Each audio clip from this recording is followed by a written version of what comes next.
Madame, bonsoir. Monsieur, bonsoir. Merci de votre fidélité. Bienvenue à Tout au clair sur la télévision du monde. Tout au clair, c'est votre programme, votre talk show du lundi, mardi, mercredi sur la télévision du monde. Et ce soir, nous nous intéressons à une actualité et non des moindres, et notamment à la crise qui s'écroule les régions du nord-ouest et du sud-ouest. La dite crise a d'ailleurs été qualifiée comme étant la crise anglophone au Cameroun. Cette crise continue de perdurer et fait du mal à l'économie camerounaise. Elle produit de nombreux déplacés à travers le pays, mais aussi, depuis pratiquement une dizaine de jours, les rebelles sécessionnistes ont augmenté la pression, sont passés d'une étape à une autre, accélérant ainsi le processus d'insécurité dans le nord-ouest et le sud-ouest du Cameroun. On a observé la mise en route de ce qui a été qualifié comme étant les 10 jours de ville morte dans le nord-ouest et le sud-ouest du Cameroun. Ces derniers ont empêché les activités de la 53e édition de la fête nationale de la jeunesse.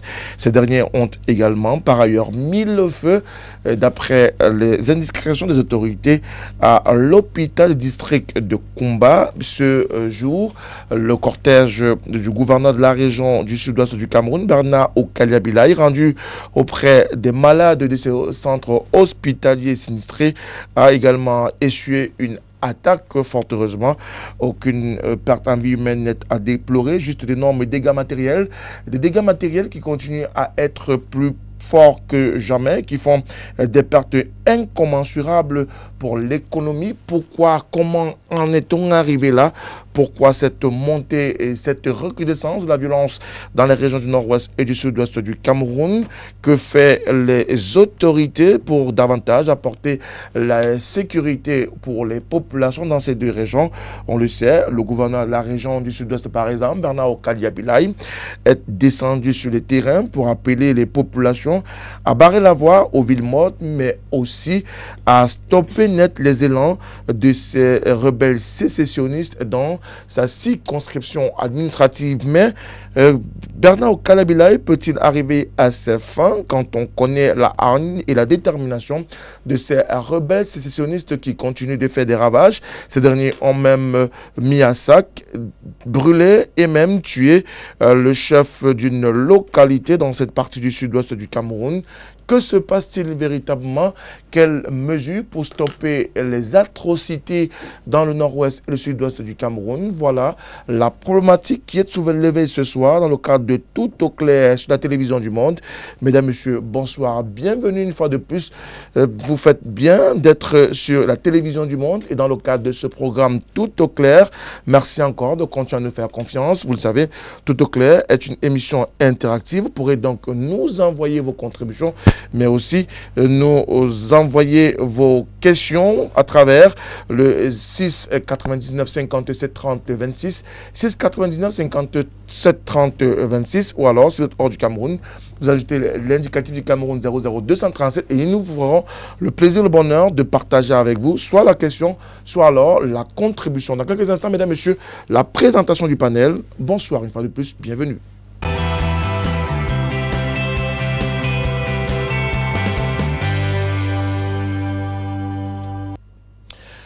Ils sont 4, ils auraient dû être 5 sur ce plateau ce soir, mesdames et messieurs, dans le cadre de Tout au clair sur la télévision du monde, dans le cadre de votre talk show du lundi, mardi et mercredi sur la télévision du monde.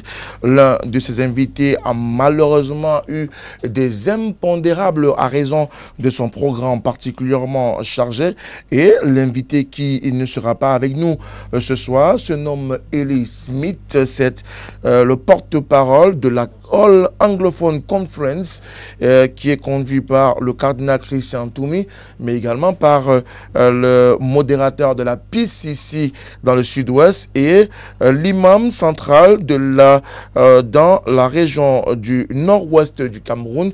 Eli Smith a malheureusement connu des impondérables, il ne sera donc pas avec nous et nous nous ferons le plaisir de partager ce plateau avec les 4 autres invités conviés à ce débat pour donc échanger échanger et apporter des éléments de contribution dans le cadre de cette autre livraison et production de Tout au clair de ce soir. Et comme il n'est pas une tradition, ce soir nous allons débuter la présentation par la droite. Et à la droite de ce plateau, nous avons un qui est désormais un habitué, un second consultant dans le cadre de Tout au clair. Il est journaliste, directeur de publication de Reflets d'Afrique, qui est avec nous ce soir. Thierry Niopé, une fois de plus, bonsoir. Bonsoir Frédéric, bonsoir également aux téléspectateurs de cette belle émission. Je dis bonsoir aux autres copanélistes. J'espère que nous serons à la hauteur du sujet qui a été posé sur la table du débat et que peut-être nos contributions pourraient apporter d'une manière ou d'une autre un léger mieux dans l'amélioration de la situation sécuritaire du côté des parties anglophones du pays. À côté de vous, un également qu'on ne présente plus, il était de la toute première production de Tout au clair et il nous revient encore et avec beaucoup de plaisir. Il est avocat au barreau du Cameroun, par ailleurs, militant du Rassemblement démocratique du peuple camerounais, conseiller municipal à Ndom. Maître Bilika, bonsoir. Bonsoir, merci de m'avoir invité. C'est un plaisir de vous savoir là. Oui, vous parlez de Ndom, je sors de Ndom, je viens de passer 10 jours dans la forêt à me ressourcer dans mon village et je suis revenu requinqué et j'espère pouvoir apporter ma contribution au débat de ce soir. Merci à vous, maître, d'être là ce soir. En face, deux messieurs également, juste à ma gauche, nous avons un militant du Social Democratic Front. Il est par ailleurs aussi avocat au barreau du Cameroun. Maître Païré, c'est son nom, il est avec nous ce soir. Maître, bonsoir. Bonsoir, bonsoir Frédéric. C'est vrai, c'est la première fois que j'assiste au débat de Tout au clair. Je suis très fier d'être invité et le thème me paraît très harassant et très intéressant, pardon. Je crois que nous allons dire de bonnes choses pour éclairer les Camerounais. Soit tous les panélistes. Il faut éclairer ces Camerounais, ils en ont besoin, ils veulent savoir ce qui se passe dans le nord-ouest et le sud-ouest du Cameroun. Et pour également faire partie du panel ce soir, il est revenu sur la scène publique à travers Tout au clair il y a quelques semaines de cela. Il nous revient ce soir. Il est homme politique de premier choix. Hilaire Zipan, son nom. Hilaire, bonsoir. Bonsoir, bonsoir aux panélistes, bonsoir à tous les téléspectateurs. J'ose croire que je serai à la hauteur, c'est tout. Merci à vous, messieurs. On veut tous être à la hauteur ce soir. Le débat est significatif, il est poignant. Il fait d'ailleurs couler beaucoup d'encre et de salive, et on le dit aussi, il suscite beaucoup d'intérêt dans les chaumières et même sur la scène publique. Thierry Niopé, quelle est la situation actuelle dans le nord-ouest et le sud-ouest du Cameroun? La situation est assez critique. Vous avez souligné tout à l'heure, même le convoi du gouverneur Bené Okari Abdoulaye qui s'est permis de faire une descente sur le terrain pour s'enquérir de la situation du côté de l'hôpital de Kumba, a essuyé quelques tirs. Et nous avons appris de certaines sources que même les hommes de médias qui accompagnaient, en fait, qui étaient dans le convoi, ont également eu quelques blessures. La confirmation, nous tardons encore à la voir parce que nous avons essayé, en entrant dans ce studio, de savoir exactement qui était dans ce convoi. Mais on a quand même vu les images du véhicule quelque peu atteint, donc quelques vitres brisées, sans réel impact sur le véhicule, donc directement sur le gouverneur. Mais quand même, c'est une situation assez critique quand on sait que le convoi du gouverneur était quand même assez relevé. Il y avait plus d'une dizaine de véhicules qui l'accompagnaient avec un déploiement suffisamment important de défense. Voilà, assez important. Donc, quand la première personnalité d'une région comme celle-là essuie des tirs et victime des attaques, imaginez ce que le Cameroun lambda qui vit dans cette partie du pays peut subir au quotidien. Donc, la situation est assez critique. Et on vous rappelle en même temps que le ministre de la Communication vient d'opérer une sortie il y a quelques heures encore pour parler de la situation survenue du côté de l'hôpital de Kumba, où on déplore fort malheureusement 4 morts, 2 brûlés vifs alors qu'ils étaient sur leur lit d'hôpital, 2 autres ont succombé par la suite de leurs blessures. C'est une situation assez déplorable quand même. On se serait attendu à ce que l'on s'achemine peut-être vers une sorte d'adoucement de la situation. Mais on a comme l'impression que la situation s'envenime davantage, parce que quand on va jusqu'à attaquer des ambulances, quand on va jusqu'à détruire brûler un hôpital qui, vous savez, même selon la Convention de Genève, on ne peut s'attaquer à un hôpital parce que l'hôpital ne choisit pas ses victimes. On ne sait pas si on est sécessionniste, si on est de l'armée, si on est de la population. Le plus important est de se mettre, ce sont des gens qui sont au service des autres. On ne comprend pas pourquoi arriver à une pareille situation. Alors, Maître Païré, voilà le décor qui est planté pour ce qui est de la région du nord-ouest et du sud-ouest, principalement dans le sud-ouest. On a comme l'impression, et d'ailleurs le journal Le Jour a tenu à titrer là-dessus, est-ce qu'on doit pouvoir dire qu'aujourd'hui, au nord-ouest et au sud-ouest du Cameroun, il est invivable? La situation est réellement invivable, totalement invivable. Et au fur et à mesure que les jours passent, on croyait que ça pouvait s'atténuer. Mais quand au constat, on regarde bien, on constate que la situation devient de plus en plus intolérable. Parce que là, avec ce qui se passe, l'autre panéliste vient de parler de cette situation du préfet. Si un chef de terre peut être, même avec son convoi, sur une petite ligne, c'est-à-dire Koumba, Boya, c'est je crois c'est environ 70 km. Et rien que parcourir cette distance, il a attaqué. Ça veut dire que vraiment, la situation est très déplorable. L'insécurité est totale. Et comme je le dis, au fur et à mesure, tant qu'on ne peut pas se rapprocher, rien ne va baisser. Parce que de l'autre côté, les séparatistes jurent par tous les dieux qu'ils continueront à faire encore plus fort. Et nous voyons que jour après jour, ce qu'ils disaient, ils sont en train de réaliser. Parce qu'à voir ce qui s'est passé, brûler un hôpital, c'est sécessionnistes ou séparatistes ou militaires. Vraiment, quand on a des blessures, je crois, on se soigne toujours à l'hôpital. Aller jusqu'à toucher une structure pareille, ça veut dire que vraiment, c'est la diabolisation. Le milieu est diabolisé à l'heure actuelle. Donc vraiment, c'est critique. Il faut donc faire quelque chose. Il faut faire quelque chose. Hilaire Zipan, voilà une situation qui est décriée par tout le monde, qui est malheureusement...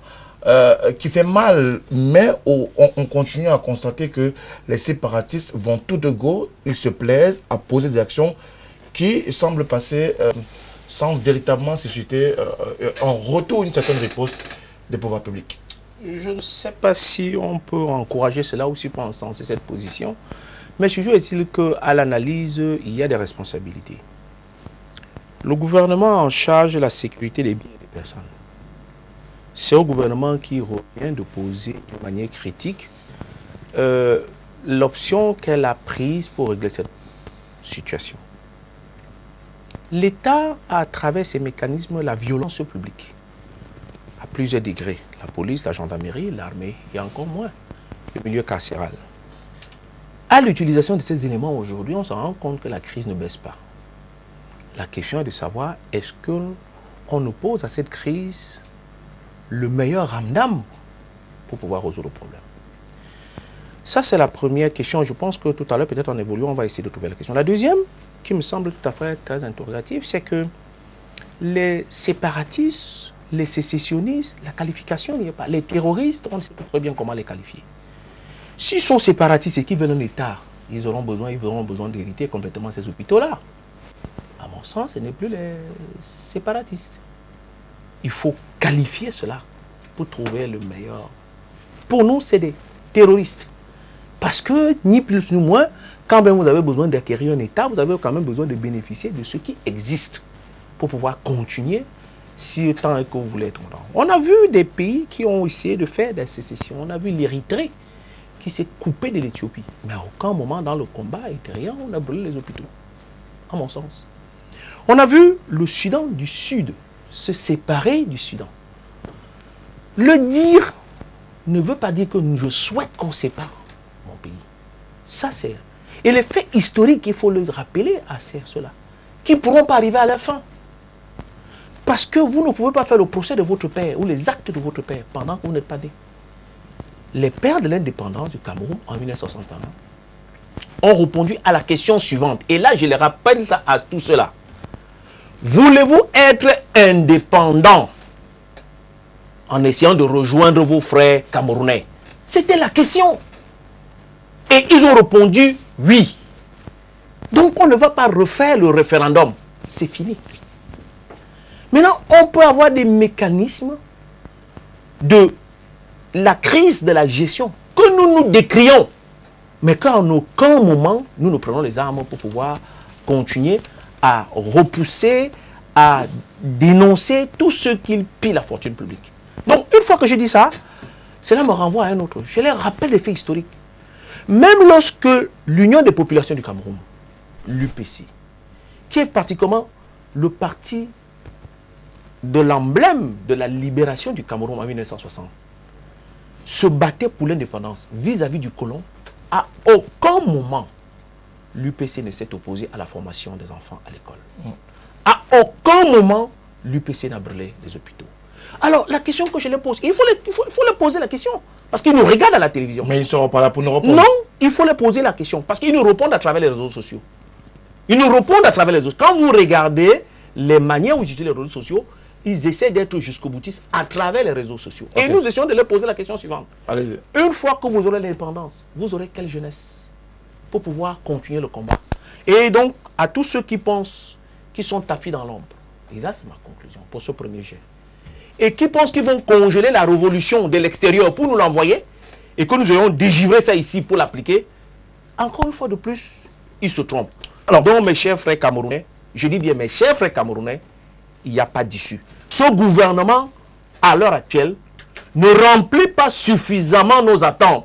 Pour autant, il ne faut pas prendre les armes pour faire les revendications. Il ne faut pas prendre les armes pour faire les revendications, mais toujours est-il qu'il y en a qui ont fait le choix de prendre des armes. Maître Biliga, la situation est critique, on l'a reconnu ici, et Hilaire Zipan le relevait, nous également nous l'avons relevé. De nombreuses écoles sont toujours fermées, ça fait pratiquement 3 ans que l'école va au ralenti dans cette partie du triangle national. Le service public pratiquement est inexistant, sinon quasi fermé.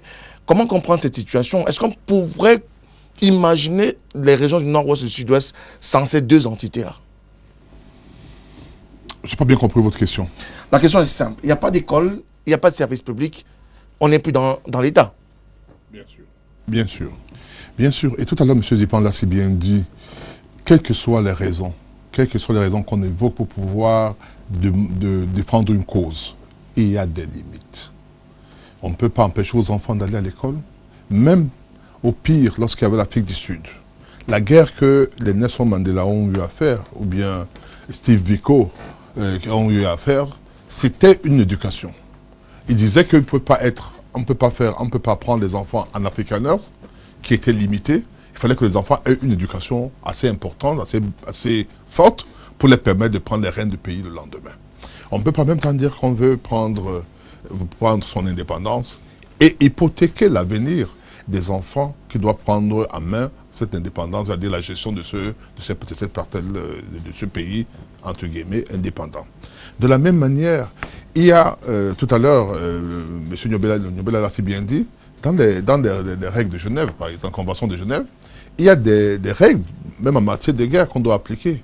On ne peut pas, par exemple, bombarder ou brûler une école. On ne peut pas brûler un hôpital. C'est devenu la chasse gardée des sécessionnistes. On ne peut pas aller dans les marchés, par exemple, et assassiner les gens comme ça. Il y a des points, si on pense qu'on est en guerre contre les institutions contre l'État, il y a les institutions d'État qui sont là. Il y a l'armée, qu'on a attaqué l'armée, mais qu'on laisse les civils vivre à peu près normalement. Ça pose problème, parce qu'au départ, il y avait beaucoup de Camerounais qui avaient de la sympathie vis-à-vis des frères du nord-ouest et du sud-ouest, en disant que ce qu'ils évoquaient comme... c'est-à-dire qu'ils avaient des positions, je veux dire que leurs réclamations pouvaient être légitimes, mais maintenant qu'ils cessent, qu'ils rentrent dans ce que j'appelle le terrorisme, vous voyez bien que beaucoup de personnes commencent à se dire, ben, c'est pas normal. Et c'est pas normal, et je pense qu'il est grand temps que c'est nos frères du nord-ouest et du sud-ouest se ressaisissent, ceux qui sont terroristes. Parce que moi, ce qui me surprend, et c'est ça qui m'inquiète en réalité, c'est que malgré la répression, parce qu'il y en a quand même ces derniers temps-ci, où l'État a pris la décision de pouvoir démanteler tous les maquis, tous les endroits où ces personnes sont installées et qu'on a pu délocaliser, malgré ça, elle continue avec hardiesse à s'attaquer aux institutions de l'État. Vous n'avez pas parlé du gouverneur aujourd'hui, mais il y a quelques mois, c'était le ministre de la Défense en personne. Des gars qui savent bien que le DIR et les autres forces armées, je veux dire les forces de défense et de sécurité, sont suffisamment armés pour pouvoir défendre un convoi qui circule. Ils n'ont pas eu la peur, on n'a pas eu peur d'affronter cette armée-là en tirant sur le ministre délégué à la présidence chargée de la défense ou encore aujourd'hui sur le gouverneur. Et ça pose un problème.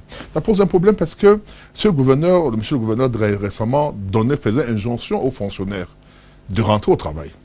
C'est-à-dire de travailler les lundis et de travailler normalement. Or, lui-même vient de suer, je veux dire, une insécurité, c'est-à-dire il vient de prouver une attaque de ces sécessionnistes. C'est-à-dire de prouver que personne n'est en sécurité.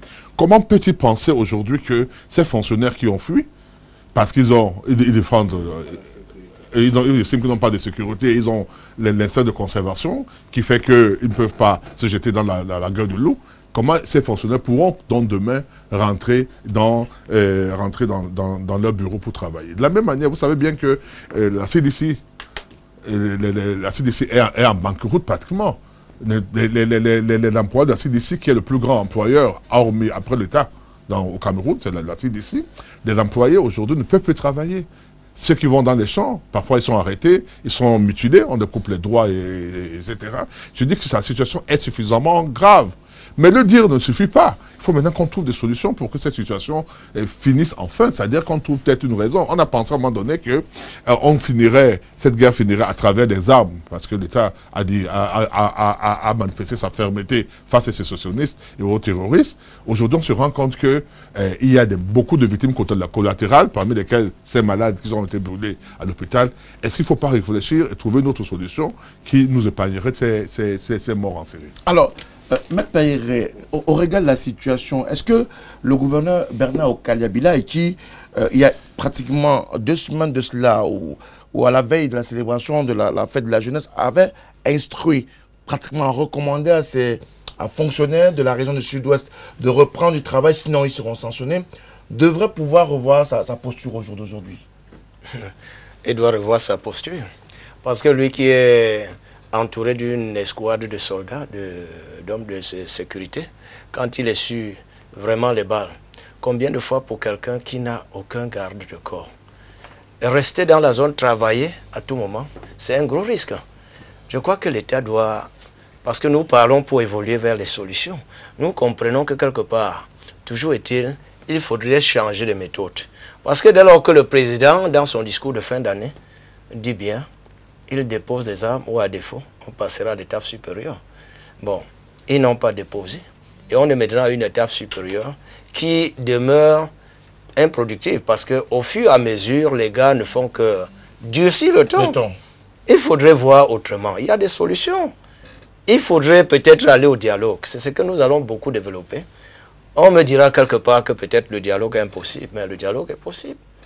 À tous les niveaux, les gens peuvent se rapprocher. Ceux qui font cela, certaines autorités locales, que ce soit des chefs traditionnels ou certaines personnalités religieuses, ces gens connaissent certains de ce groupe et peuvent parler à ces gens.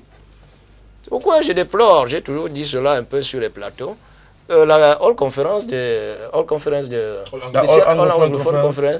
Christian Toumi, ça n'a jamais pu se tenir. Je regrette, peut-être l'autre panéliste, il allait tellement nous éclairer là-dessus parce que cette conférence qui jusqu'à aujourd'hui ne se tient pas, c'est quelque chose, c'est un caillou dans le pied, dans la chaussure camerounaise. Parce qu'il faut que déjà ils essayent de causer, qu'ils essayent de se défouler, chacun en disant ce qu'il peut faire. Et l'État, quitte à l'État de faire une synthèse de tout ce qu'ils vont proposer pour qu'on puisse sortir de ce guêpier. Il faut sortir d'un guêpier. Mais avant de sortir d'un guêpier, Thierry Niopé, il y a qu'avant la célébration du 11 février, les sécessionnistes avaient instauré 10 jours de ville morte dans ces 2 régions du nord-ouest et du sud-ouest. Malheureusement, ces villes mortes ont été suivies jusqu'au 11 février hier, où dans plusieurs villes, dans plusieurs localités, le défilé s'est fait seulement avec les autorités, à l'exception peut-être de Boya, de Limbé. Dans la plupart des autres villes, c'était pas véritablement ça. Oui, mais c'était prévisible. Ces 10 jours ont été respectés simplement parce que les Camerounais qui vivent de ce côté ont peur. Beaucoup de personnes vivent cloîtrées chez eux, beaucoup de personnes ne sortent pas. Le maire de Buea, M. Patrick Ekema, vous l'avez reçu sur l'un de vos plateaux ici, a martelé, a menacé parfois même les commerçants. Mais la situation ne bouge pas beaucoup parce que au-delà des menaces, au-delà de l'emploi quotidien, il y a d'abord la question de survie.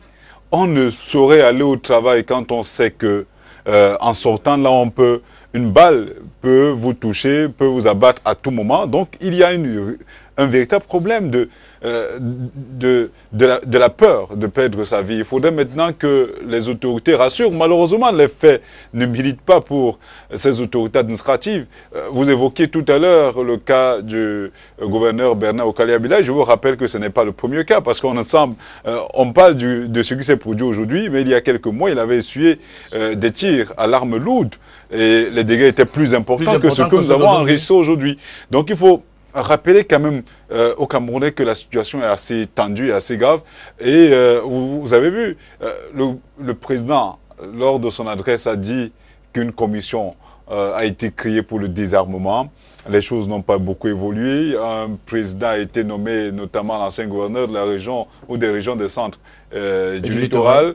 Il a pris ses marques, il est descendu rencontrer des gens. On a vu le ministre de l'administration territoriale, M. Atangandi, descendre également rencontrer les forces vives, mais la situation n'a pas bougé sur le terrain. Il y a même une commission nationale pour la promotion du bilinguisme et du multiculturalisme qui a été créée par le président de la République, qui est descendu à rencontrer des gens du côté de Buea, des élites, qu'elles soient traditionnelles, religieuses ou administratives, et même la société civile. La situation n'a toujours pas suffisamment bougé. Il y a des doléances qui ont été posées sur la table du président de la République, ce qui en retourne, parce que au sorti de cette rencontre, je crois, en mai dernier, en mai de l'année 2018 aussi, on est revenu là-dessus, on a effectivement émis un certain nombre de liens, la situation ne change pas. Il est clair que ceux qui sont opposés à l'État sont dans une logique du jusqu'au boutisme. Ils sont prêts à aller jusqu'au bout, jusqu'au sacrifice suprême, vous l'avez vu. Des morts, on en compte au quotidien. Moi, j'ai toujours dit, la vie d'un Camerounais, qu'elle soit du côté sécessionniste ou du côté de l'armée, est une vie. C'est une perte énorme. Parce que quand un parent envoie son enfant dans l'armée, ce n'est pas pour mourir, pour des causes perdues. Ce n'est non pas pour tuer d'autres compatriotes. On va en l'armée pour protéger l'intégrité territoriale d'un pays. Protéger les hommes. L'intégrité d'un pays signifie également... Oui, effectivement, protéger les hommes et leurs biens. Il se trouve malheureusement que l'intégrité territoriale du Cameroun est menacée parce que cela parle davantage de sécession. Mais si vous voulez, on pourrait peut-être revenir là-dessus parce qu'en réalité, quand on parle de sécession et qu'on interroge certains faits exogènes, on se rend compte effectivement que on ne parle pas nécessairement de sécession pour la sécession. Il y a des intérêts machiavéliques à l'intérieur. Il y a des intérêts mercantilistes avec des pactes qui avaient été signés longtemps avant même le début de la crise anglophone. Parce que quand on situe la crise anglophone, on la situe il y a 3 ans avec notamment les sorties des avocats, la sortie des enseignants et quelques militants de la société civile, notamment Manchou BBC. Mais quand on questionne, vous vous rappelez effectivement que dans les réseaux sociaux et même notamment sur Internet, la Tigri encore, je l'ai vérifié il y a quelques minutes avant l'entrée en studio, où on vous fait savoir que M. Sissiko Ayuk Tabé avait signé des accords avec des firmes qui créent des tensions au niveau du golfe de Guinée, notamment Kilimanjaro Capital Limited, pour vendre le pétrole de Bakassi. On se demande si ce n'est pas cela le vrai enjeu de ce que nous assistons et qu'il y a des lobbies sataniques, je le dirais, il y a des lobbies mercantilistes derrière et qui poussent justement ces gens à continuer à persister dans cette voie. Mais toujours est-il que jusqu'à preuve de contrôle, là, écoutez, le chef de l'État a dit, le Cameroun restera un et indivisible. Hilaire Zipan, est-ce qu'on est toujours dans la crise anglophone, dans la sécession, ou alors on est rentré dans une autre phase? Non, je pense que Thierry Noba a essayé d'aborder un des pans qui, le temps qui nous est parti, ne nous permettra pas de l'analyser.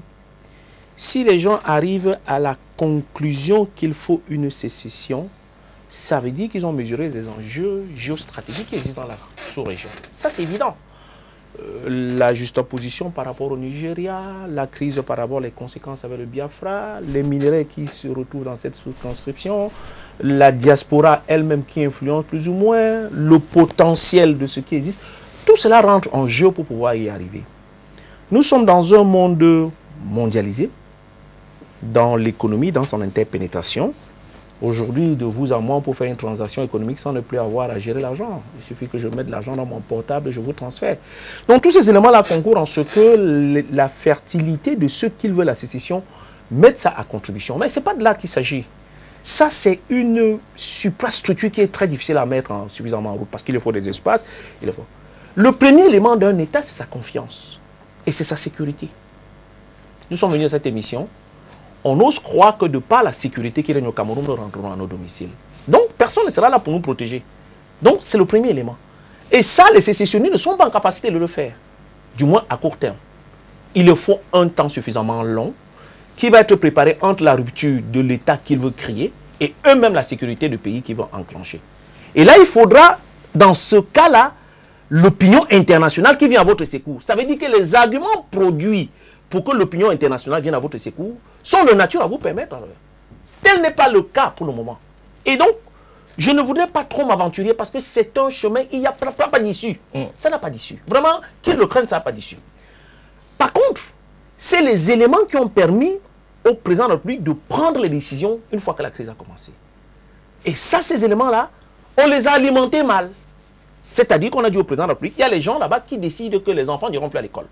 L'État aurait pu dire, bon, ok, vous voulez plus que les gens là à l'école? Très bien, on va sécher l'école là-bas. Nous-mêmes, on enlève tous les enfants. Vous voulez plus les enfants à l'école? Non. On les enlève, on dit, bon, c'est des Camerounais, nous créons des internats, nous trouvons des superpositions, et nous amenons tous dans cette zone-là. Et c'est ce que les parents ont fini par faire, pour la plupart. Et on les assèche, on dit, vous voulez plus les enfants à l'école? On assèche. C'est nous qui les séchons. Et là, ils vont se rendre compte isolés. Parce que l'autorité a besoin des brebis pour les commander. Si vous êtes chef sans brebis, ça ne vous sert à rien. Donc vous n'aurez plus. Le deuxième élément qui va comprendre en cela, vous dites, CDC, nous n'en voulons plus. On dit, parfait. Nous-mêmes, nous fermons CDC. On ferme. Ok, l'économie camerounaise pour le moment, CDC ne fonctionne pas. Ça veut dire qu'au vrai sens, elle ne participe pas à l'économie camerounaise. Donc nous prenons un temps d'appui, comme au judo, nous prenons un temps d'appui sur notre truc, et on vous assèche. Au bout de 2-3 ans, vous allez vous rendre compte que ça ne vous sert à rien, vous tournez en rond. Et que c'est effectivement ce qui a lieu de faire. Parce qu'aujourd'hui, au président de la République, on ne lui donne pas les vrais éléments. Les vrais éléments, c'est qu'il y a une bande de gens aigris, jusqu'aux boutistes, extrémistes, qui supposent. Dans quel camp? Dans le camp de ceux qui veulent cette sécession. Et là, tout à l'heure, Maître a dit, il faut discuter avec eux et dialoguer. Moi, j'ai la chance, peut-être, plus ou moins, ou la malchance, d'être l'appelé 90. Et je dis, j'ai des témoins de l'histoire. J'ai eu en tant que militant du mouvement progressiste, jeune militant, de participer à All Anglophone Conference, qui avait été faite par John Good Foncha en 1993. Anglophone de son état. J'ai été, et je cite ceux qui j'ai été, avec Mapoubi, qu'on appelle Dom Parfait, et j'ai été avec Henriette Tekpe. Et au sorti de ces éléments-là, j'ai rendu compte à mon parti, bien entendu, coordinateur général du mouvement progressiste, et pour couper les herbes au pied, et je dis bien, pour les soutirer de l'argumentaire qui semblait être le, ils demandaient à corps et à cri le fédéralisme, pour deux raisons. La première, ils estimaient que Foundi avait gagné les élections présidentielles et que les francophones n'avaient pas accepté. Ils n'ont pas dit que ce que l'on. Et moi, je dis que ce sont du pouvoir qui n'avaient pas accepté. Les maîtres Biga, c'est eux qui n'ont pas accepté. C'est eux. Ce n'est pas les francophones. Donc, il y a eu cet amalgame qui montre que c'était comme si on refusait les anglophones. Le deuxième élément, il semblait nourrir à l'intérieur de ce fédéralisme, je ne sais pas moi, ou des rétrocessions pas possibles de pouvoir. Ce qui n'est qu'un mode d'éjection. Je rappelle à ceux qui ne comprennent pas. En RDC, c'est du fédéralisme. Les gouverneurs sont élus. C'est un pays complètement francophone. On ne voit pas pourtant les gouverneurs qui veulent faire la division. Mais le problème qu'il y a à l'heure actuelle, et c'est ce que je n'arrive pas à comprendre, on a adossé les solutions de la crise anglophone sur les administrateurs. Or, l'administration en elle-même, c'est-à-dire que le pouvoir administratif en lui-même, il est un pouvoir déconcentré. Il a une violence, et c'est pour ça que aujourd'hui, même dans notre camp, non, laissez-moi terminer cette phase-là, dans notre camp, il y a un amalgame. Vous arrivez à un défilé, un préfet demande à un député de venir. Il est député de la nation, il n'est pas député de ton département. C'est cet amalgame-là que je ne comprends pas. Un député, c'est un député de la nation. Il ne saurait obtempérer ou venir à une convocation d'un préfet. Ça ne se comprend pas. C'est une autorité aussi. Non, non. Le préfet est du pouvoir, je parle sur le contrôle, il est du pouvoir déconcentré. Il représente le chef de l'État dans l'organisation administrative du département dans lequel il a compétence. Merci. Le député, lui, il est député de toute la nation. Partout où il se trouve, il est député. Vous avez déjà vu le 11 février, en première ligne, c'est le préfet, le sous-préfet, le chef de service régional, le département départemental. Le député, il faut aller là-bas derrière, il faut aller là-bas derrière. Alors c'est ça, c'est cet amalgame-là qu'il faut rendre secours. On n'est pas d'accord. Pour autant, je dis bien à mes frères anglophones, on ne doit pas prendre les armes contre la République. Parce que celui qui nous défend au mieux, c'est d'abord cette République-là. Alors, Maître Biliga, est-ce qu'au regard de la situation, cette situation a été mal appréciée et que jusqu'aujourd'hui, tout ce qui a été dosé, tout ce qui a été apporté comme élément n'est pas bien apporté, n'est pas bien dosé, n'est pas bien implémenté, ou alors on a mal pensé ce qui a été mis en route sur le terrain? On va commencer par le déni. Le déni d'un problème qui était réel. Je l'ai dit sur plusieurs plateaux, j'ai eu la chance d'être membre du Conseil de l'Ordre des avocats au moment où ce problème a commencé. En amont, 2 ans avant, lorsqu'il a fallu nommer des notaires francophones dans la zone anglophone. Il faut noter que là-bas, les avocats, ils sont en même temps avocats notaires. Et c'est pour cette raison qu'ils peuvent tenir, lorsqu'ils disent qu'ils font veille morte, ils peuvent tenir, puis ils peuvent travailler dans leur cabinet comme notaire. Les notaires n'ont pas besoin d'aller au tribunal. Donc ils peuvent vivre normalement ce que nous, les francophones, nous ne pourrons pas. C'est pas possible. Ils peuvent tenir pendant 1 an en traitant le dossier en tant que notaire. Ce problème, je me rappelle que j'étais parti, le bâtonnier Sama, Maître Yacounte Lache, le bâtonnier, le président Tang, qui était président de l'Assemblée générale, et moi, trésorier de l'Ordre des avocats, nous sommes partis à Kumba, nous sommes partis à Buea, et nous avons, pour désamorcer cette bombe, qui était réelle, qui existait. Quelques temps après, il y a eu ce problème de l'OADA qui est arrivé et dont on a vu comment ça a été géré avec les avocats qu'on a bêtement tabassés, les robes qui ont été confisquées, etc., etc. Je pense donc qu'en fait, au départ, il y a eu une sorte de déni. Par la suite, il y a eu une évolution, l'acceptation d'un problème, avec la recherche des solutions telles que le président de la prôné, la création de la commission pour le bilinguisme, le fait qu'on traduise les tests en anglais, le fait qu'on nomme certains compatriotes du nord-ouest, du sud-ouest dans des postes assez importants comme ministre d'enseignement secondaire, ministre de l'administration territoriale, etc., etc. Donc, en fait, on a reconnu à un moment donné qu'il y avait un problème et qu'on est en train de régler. Mais moi, je me demande si la réponse est la réponse idoine, première question, première chose, et 2, si cette réponse n'est pas venue un peu tard. Parce qu'en fait, disons, je veux dire, en traînant dans la prise de décision, en arrêtant ce que certains appellent comme étant des modérés, parmi lesquels mon confrère, le confrère de Maître Abotabi. Abobala. Merci beaucoup, Maître Abobala Congo, des gens comme ceux-là, en les mettant en prison. Je pense qu'on a coupé, je veux dire, on a essayé de barrer la voie à ceux qui pouvaient dialoguer directement d'une manière beaucoup plus paisible avec le gouvernement. Et du coup, on a ouvert la voie aux extrémistes qui aujourd'hui sont eux-mêmes dépassés, parce qu'en fait, moi je dis quand on parle des extrémistes, ceux qui prennent les armes aujourd'hui ne sont pas forcément les gens qui hier étaient extrémistes.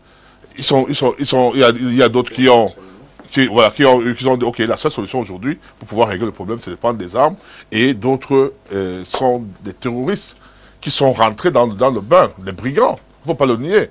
Même pendant la guerre de l'UPC, il y avait des gens qui étaient des nationalistes, de Wandji et autres, mais à côté, il y avait des vrais brigands qui profitaient de la situation de confusion pour pouvoir prendre des armes, pour pouvoir braquer des populations, pour pouvoir terroriser les populations, etc.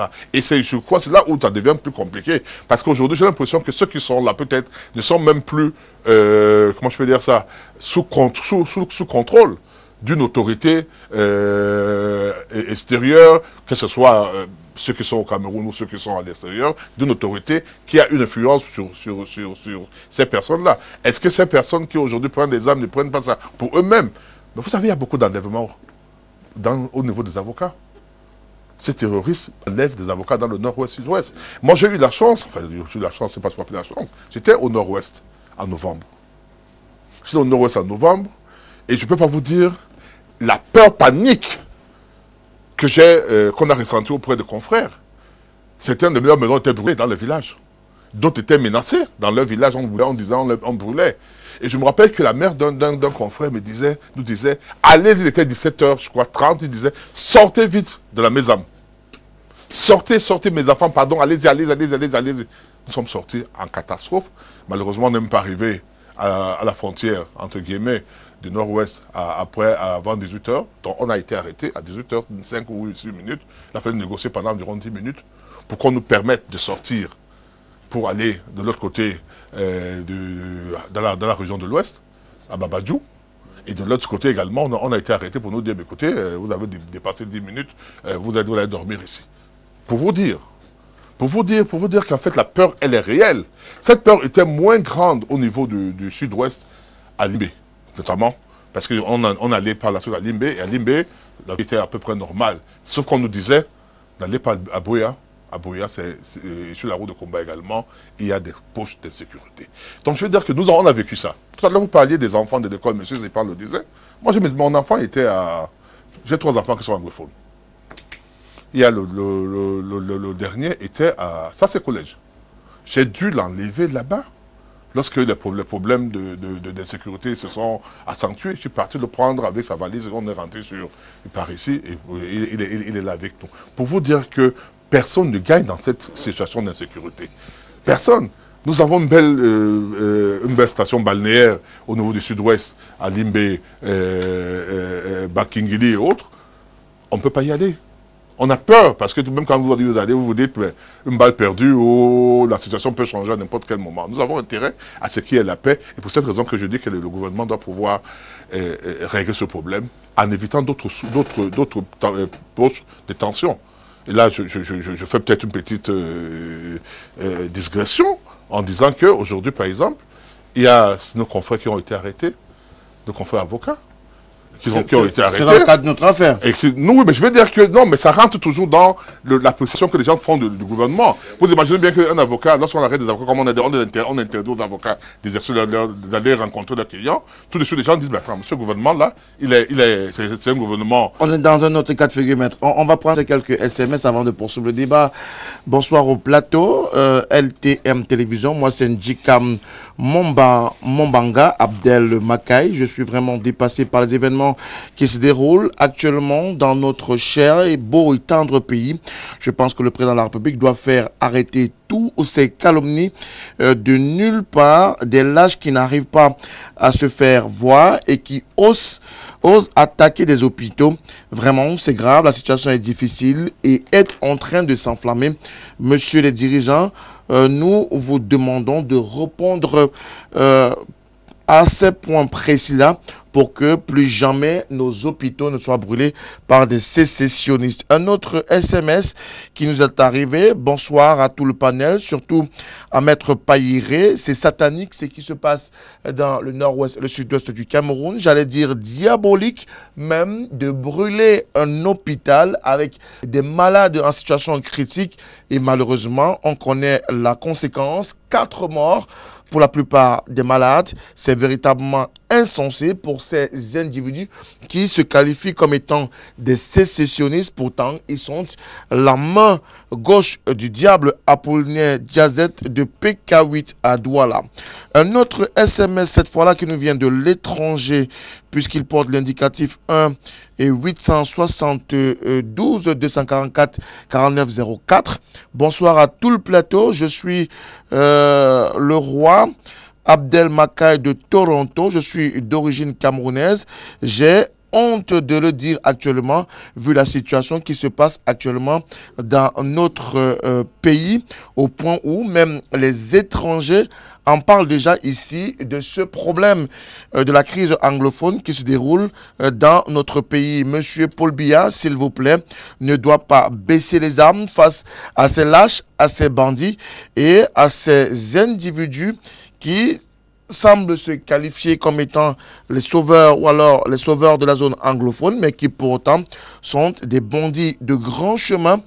Pour ce Camerounais qui vit au Canada et précisément à Toronto, il nous dit moi je dois faire si moi je dois faire passer ma vie, je le ferai pour la protection des nôtres.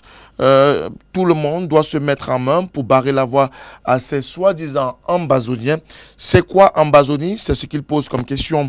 Il est très urgent que le gouvernement change la stratégie car l'actuel n'aboutit pas à apporter des solutions à cette crise. Donc, qu'il applique le dialogue que tout le monde réclame, car aujourd'hui l'hôpital est brûlé, le cortège du gouverneur est attaqué, ça montre que le temps est grave. Brûler l'hôpital, attaquer les membres du gouvernement, c'est un acte que tout le monde doit condamner. C'est Abba Osé qui nous écrit de la ville de Marois, c'est dans l'extrême nord du Cameroun. Salut au panel. Il est clair, le gouvernement a hérité du système colonial de la répression et cette manière de fonctionner est caduque. Il faut négocier comme on l'a fait avec Boko Haram. Le temps a changé et la répression ne passe plus. Merci à vous.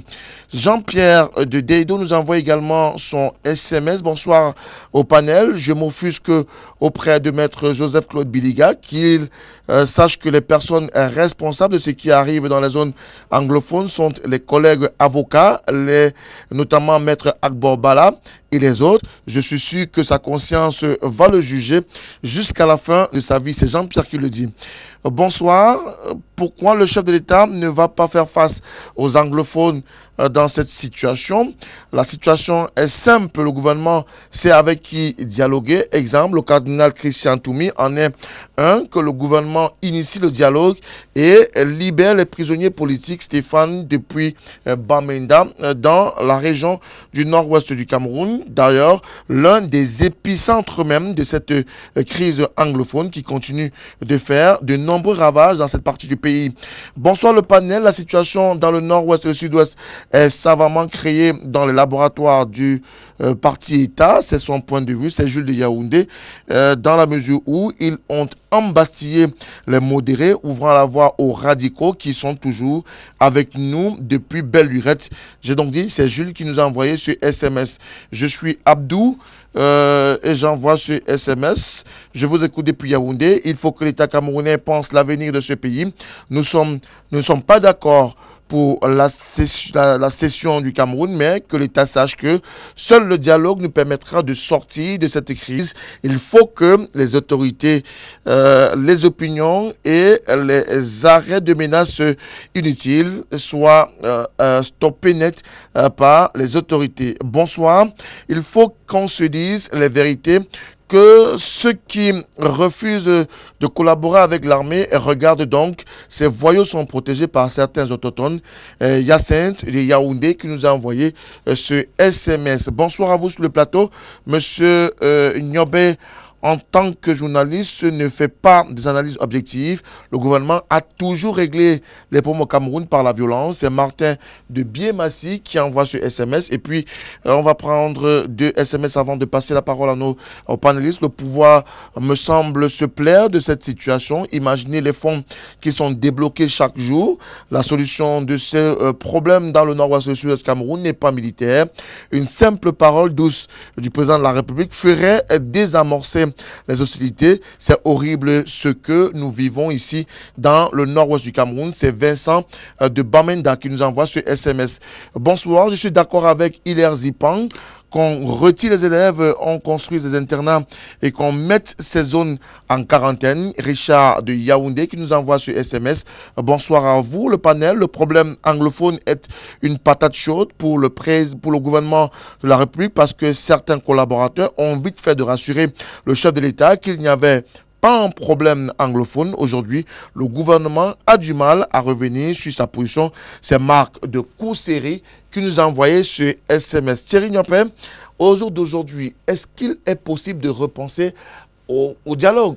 On sait que dans d'autres pays, le dialogue n'a pas toujours forcément été la première solution qui a été mise en place, mais on a fini par y arriver. On prend le cas du Soudan du Sud, l'armée a sévi, en Érythrée, l'armée a sévi, pour finalement aboutir à un accord de paix.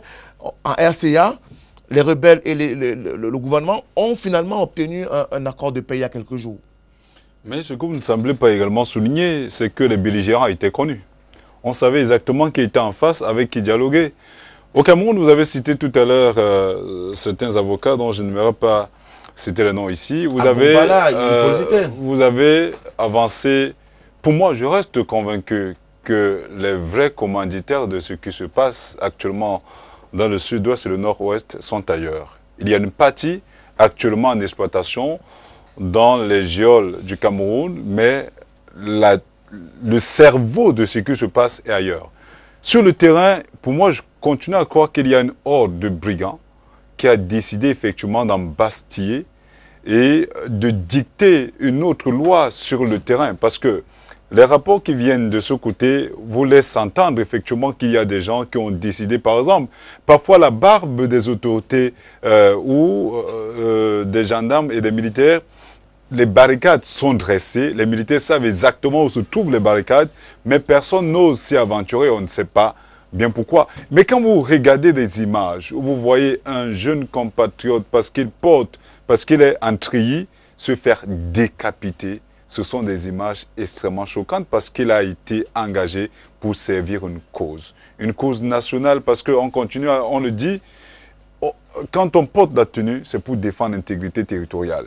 Et quand cette intégrité territoriale est menacée, on ne saurait négocier de prime abord. Et c'est ce que le gouvernement fait actuellement, opposé à la violence légitime, parce qu'en réalité, en fait, à la violence illégitime, la violence légitime. C'est pour cette raison que le chef de l'État, après avoir créé la commission pour la promotion du bilinguisme et du multiculturalisme, vous qui dites qu'il n'y a pas eu de dialogue, je continue à croire qu'il y a eu dialogue. Tout à l'heure, on parlait de la commission qui est descendue sur le terrain, rencontrer des élites, rencontrer la société civile, les autorités traditionnelles et religieuses, et faire des propositions. Mais parmi ces propositions, quand vous entendez par exemple que l'une de ces propositions consiste à faire rapatrier la dépouille de l'ancien président de la République, le feu président Amadou Ahidjo, vous comprenez que nous ne sommes plus dans la crise anglophone.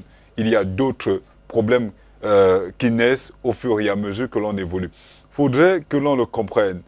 La crise a malheureusement perduré, et plus elle perdure, en fait, elle se comporte comme le cancer dans le corps humain.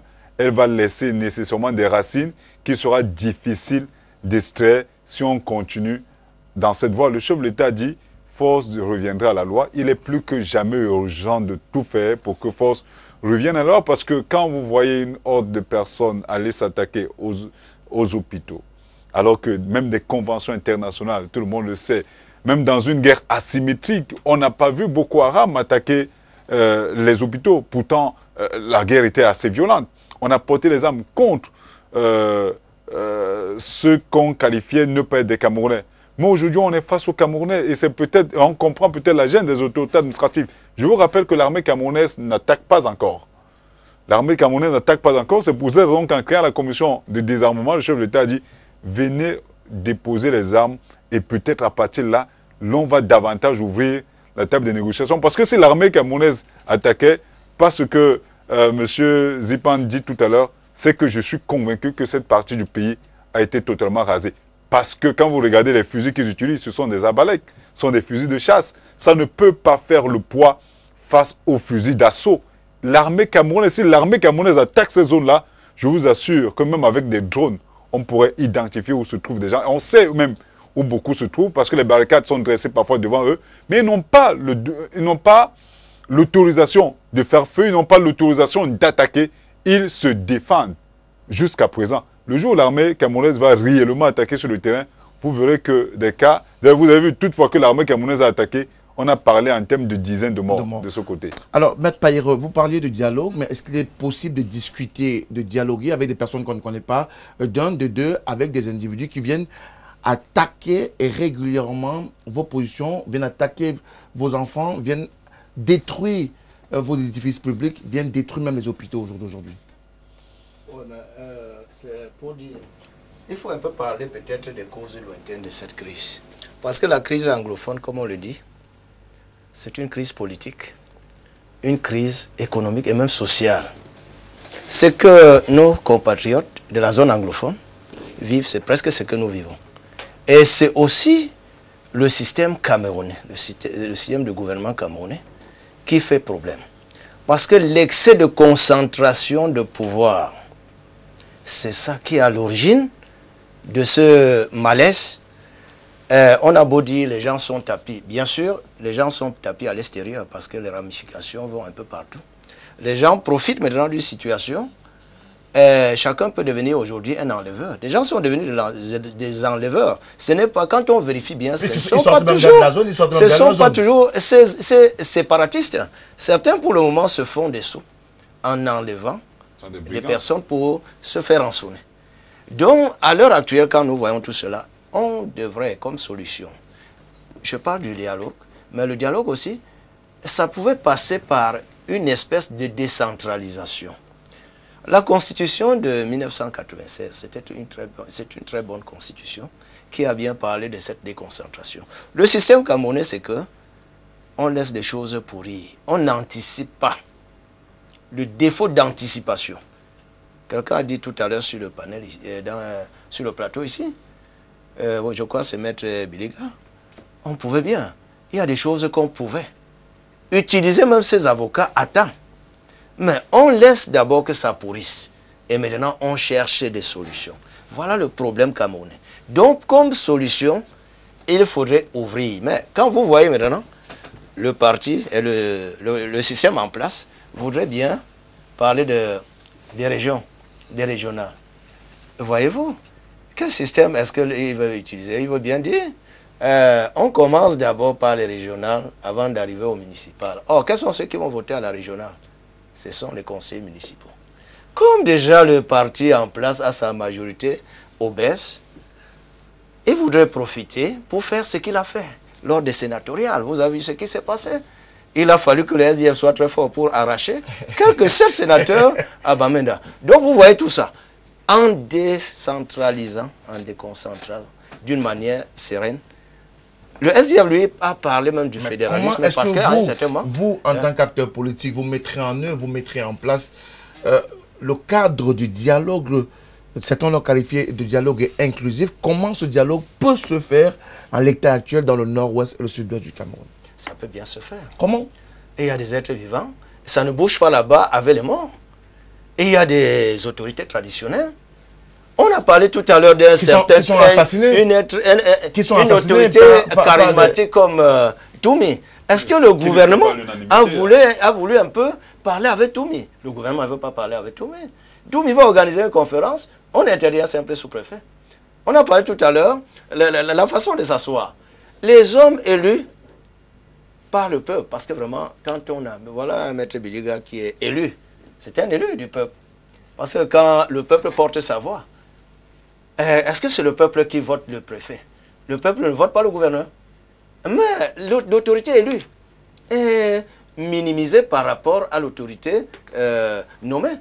Nos gouverneurs qui sont nommés, à l'heure actuelle, si on pouvait faire que ces gouverneurs, ces présidents de région soient élus démocratiquement par les populations résidentes, mais on verrait que ces gouverneurs, un gouverneur élu par les gens du sud-ouest ne pouvait pas essuyer les balles comme celui qui est nommé et qui répond...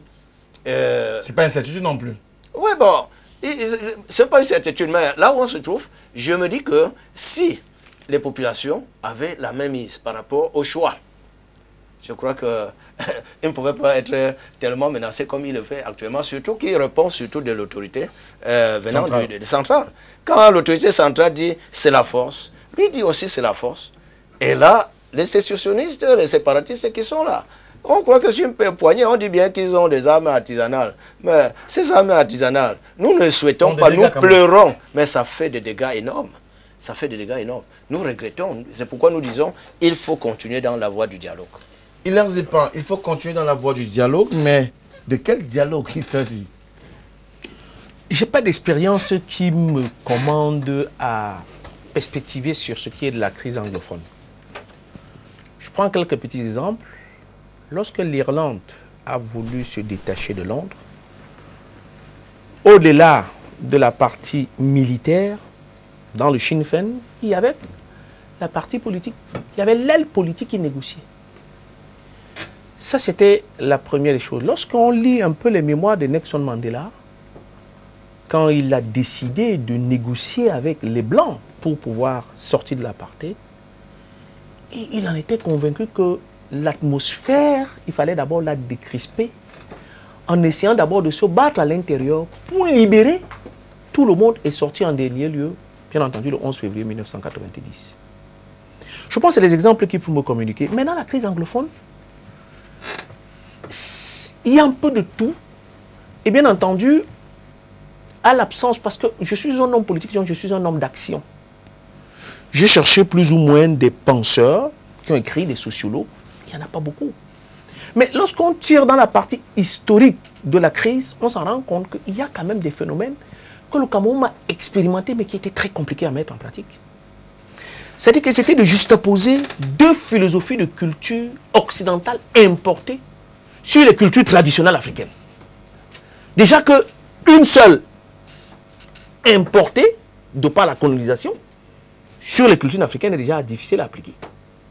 Mais deux, c'est encore plus que difficile. Et ensuite, faire fusionner les deux cultures pour les imposer sur les cultures africaines, c'est encore plus que compliqué. Voyez-vous, quand vous payez de manière traditionnelle, et vous prenez le Grand Sawa, pour ne prendre que cela, je vis. Douala est une ville de multipote. Vous ne pouvez pas avoir dans la ville de Douala le voisin qui est nécessairement votre frère, atypique. Il est d'une autre région. Et on apprend à vivre ensemble. Mais dans les zones anglophones, c'est vrai que cette pénétration n'était pas, excepté les concentrations. Et c'est pour ça que, par exemple, la ville de Limbe en échappe. Parce qu'à Limbe, il y a quand même un multipote suffisamment grand. C'est pas évident. Je pense qu'à partir de là, je ne sais pas s'il n'y a pas des gars qui analysent stratégiquement, mais je pense qu'il y a la solution. Donc je pense que, à mon sens, M. Biliga a dit quelque chose de très pertinent. Un problème traité avant l'heure, il n'est pas traité. Après l'heure, il n'est pas traité. Il faut le traiter au moment T, à l'instant T. Battre le fait qu'il est chaud. Exact. Et là, les solutions arrivent en retard. Et maintenant, comme je le dis là, je dis qu'il faut retirer tous les enfants là-bas. Il n'y a plus de solution, excepté de forcer tous les jours, parce qu'en 2016, lorsque la crise était complètement en première ligne, moi je suis allé là-bas en tant que parent d'élève. On a fait, vous vous souvenez, ici les conseillers municipaux de Douala, on a fait pour essayer de sensibiliser pour qu'on ramène les enfants à l'école. On allait dans les écoles complètement dites anglophones. Nous sommes en 2016, je dis bien. Il y avait M. Enes Galibibé qui était ministre de l'enseignement. On a trouvé qu'il y avait déjà une surpopulation des enfants. Et il fallait que l'année qui suit, bien entendu, on essaye d'élargir pour... C'était même l'une des préconisations qu'il avait faites, plus ou moins qui n'avait pas prospéré. Avant de les couper les herbes aux pieds. Pourquoi? Parce que l'expérience vécue dans le milieu bamileke peut les commander à comprendre. Pour ne prendre qu'un cas, pour ne pas être long. Lorsque le maquis s'est installé dans le pays bamileke, et là il le sait, et je crois que c'est Maître Biliga qui a un plateau m'a expliqué ça, que c'est le même phénomène. On a retiré les gens des plantations. Personne n'avait personne de plantation. On a fait des camps. Le regroupement. Il y avait le groupement, on appelait ça les camps. Tout le monde au camp. À partir de là, on filtrait tous ceux qui allaient au champ le matin. C'est-à-dire qu'on se mettait sur les débouchés. Et le matin, quand vous allez au champ, on filtre. On voit comment vous allez au champ. On voit comment vous ramenez. Et au fur et à mesure, on a diminué plus ou moins la capacité de pénétration. C'était ça là le phénomène. Oh là, on n'arrive pas à regrouper. C'est eux qui nous chassent des champs et occupent ces champs-là pour en faire des territoires de no man's land, comme il disait tantôt. Pour ceux qui connaissent la configuration de la zone partant de Limbe pour aller à Kumba, vous ne pouvez pas faire à peine 5 km sans ne pas avoir une case ou un domicile. Il n'y en a pas. D'où vient-il que la voiture d'un gouverneur est attaquée? À moins que vous faites sensation dans la communication. Et là, je suis quand même parfois surpris et je me pose la question si les gens qui ne sont pas tapis à l'ombre sont à l'intérieur du gouvernement. Parce que je ne comprends pas très bien. On voit des choses qui sont évidentes, mais les gens refusent de le faire. Il faut retirer les gens là-dessus, quitte à ce que ça nous coûte déjà au moins un point de croissance. Déjà, cette crise-là, un point de croissance dans notre économie. Et on a du mal à pouvoir lancer. Mais je voudrais un peu donner un autre élément. Très rapidement, c'est bon. Oui, je pense. Non, Niobé a dit quelque chose qui était tout à fait très pertinent. Non, le but, même si on en débat que d'un bout, mais le but, il faut que les gens comprennent très bien. C'est très important. Quand vous allez en Angola, la partie estuaire de l'Angola, la plus grande, ne produit pas 20% du pétrole de l'Angola. Le Cabinda, pour ceux qui ne savent pas, c'est une petite enclave complètement dans le Congo. Oui. Une enclave complètement dans le Congo qui produit 70% du pétrole qui entretient tout le restant du pays. Donc on ne fait pas un... Je ne sais pas moi, ma foi, on n'a pas décidé que le pétrole soit au Cabinda pour faire vivre tout l'Angola. Donc mes frères anglophones, qui nous font croire qu'ils sont bénis de Dieu et que le pétrole, c'est chez eux. Ma foi, c'est bien. Mais il faut comprendre que ce pétrole-là, on en a besoin pour faire vivre l'ensemble des Camerounais parce que c'est le découpage colonial qui nous a permis de vivre complètement ensemble.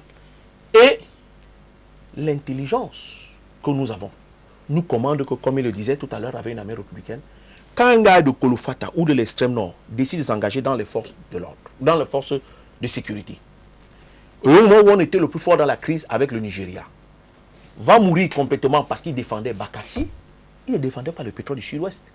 Il défendait le drapeau national pour une cause juste et avec un engagement sécuritaire. Merci. Donc il faut que tous ces antécédents-là, qui juxtaposent et qui nous posent véritablement problème. Et je l'ai dit, pour conclure, le dire, peut-être ne veut pas dire qu'on n'est pas contre. Ce pays est mal gouverné. On est d'accord là-dessus. Et je vais pour faire le diagnostic de ce pays qui est mal gouverné. Pour autant, on ne doit pas prendre les armes pour s'exprimer. Maître Biliga, nous avons 2 points encore à évoquer. La question de la All Anglophone Conference. Mais avant, on était sur la question du dialogue. On a évoqué ce dialogue qui avait déjà été implémenté au début même de cette crise avec les successions de membres du gouvernement qui sont allés dans le nord-ouest. Certains ont été vomis, d'autres ont accepté. Il y a eu des échanges, il y a eu des rapports qui ont été adressés au chef d'État, il y a eu des mesures qui ont été mises en place. Mais est-ce que ce dialogue est forcément l'une des solutions pour sortir de la crise? Je pense que je voudrais emprunter 1 minute avant que M. Biliga. Vous avez soulevé un point là qui m'a fait un peu frictionner. Vous dites que certains membres du gouvernement nommés ont été vomis. Non! Ce système, à l'heure actuelle, n'est pas de nature à permettre, en ce qu'on fait, une interprétation gouvernementale. Vraiment, permettez-moi, je suis un homme politique, c'est pour ça que je saute la parole. Oui, il va y arriver, il est un homme politique. On va revenir à vous tout à l'heure. Lorsqu'un homme politique n'a pas d'ancrage, non, c'est très important, lorsqu'un homme politique n'a pas d'ancrage local, il est complètement dans ce qu'on appelle le hors-sol. Il survole. Demandez à M. Biliga d'être ministre, vous verrez qu'il va se comporter différemment de celui qui est ministre parce qu'il occupe une fonction administrative. Et c'est ça justement qui plombe notre pays. Merci à vous, Hilaire Zipan. Maître Biliga. Vous savez, j'aime quand on reprenne la question, ça me permet de ne pas dire... On a évoqué ce dialogue que certains ont qualifié d'inclusif et qui semble être l'une des solutions, ou peut-être même la solution idoine pour sortir de la crise, mais on veut bien comprendre comment ce dialogue peut être implémenté sur le terrain quand on sait aussi qu'il y a eu beaucoup de concertations qui ont été menées, mais qui n'ont pas forcément abouti à quelque chose de concret. Je veux d'abord relever quelque chose que mon confrère a dit, en disant que le sous-préfet, le gouverneur est attaqué parce qu'il sort du système de concentration. Je voudrais vous dire que le maire de Boya, Patrick Ekeme, a lui-même... Ekeme a sa maison qui a été complètement... Oui, lui, c'est un élu. C'est un élu, donc c'est pas forcément ça. Moi, je dis qu'il y a eu, tout à l'heure, mon voisin de droite, M. Niobé, disait, il y a eu des négociations. Oui, il y a eu des dialogues. Mais lorsqu'on on essaie d'expérimenter plusieurs formes de dialogue et que ça échoue, on doit pouvoir trouver une autre forme de dialogue. Et moi, je pense qu'il y a une chose qui est aujourd'hui acceptée par tous, c'est que notre président de la République doit jouer son rôle de père de la nation, qui s'adresse directement aux gars du sud-ouest et du nord-ouest. Je pense que ça a été dit sur toutes les langues, sur tous les plateaux. C'est-à-dire que certains ont estimé qu'ils pouvaient se déplacer. On a vu ici, lors de la crise de 1990, lorsqu'il est arrivé à Douala, ici, dans des conditions très difficiles, je me rappelle très bien, il n'a pas pu arriver au centre-ville, il est allé vers le biche, vers l'UDEAC, place de l'UDEAC, et bien protégé. Il a dit, me voici donc à Douala. Les gens ont retenu, me voici donc à Douala, mais il avait continué, il avait dit, me voici donc à Douala, porteur d'un message de paix et d'unité. Imaginez, ça a eu un effet fort sur les populations. Le père était là. Vous pouvez vous amuser, envoyer tout le monde, envoyer les ministres. Quand le père vient, il parle. Les enfants écoutent. Moi, je pense que le président de la République doit pouvoir venir parler. Soit il fait une adresse essentiellement axée sur les gars de Nord-Ouest et du Sud en disant « Je vous ai compris, voilà ce que je pense qu'on peut être fait ». Ou bien lui-même, il va à Boya, on n'attaquera pas, vous êtes sûr. Il va là-bas, il parle, il reçoit des gens, comme on l'a souvent vu lorsqu'il vient dans des villes comme à Douala, il reçoit les gens en consultation, et il fait un bon discours. Je vous assure, parce que les terroristes, ils parviennent à agir. Pourquoi?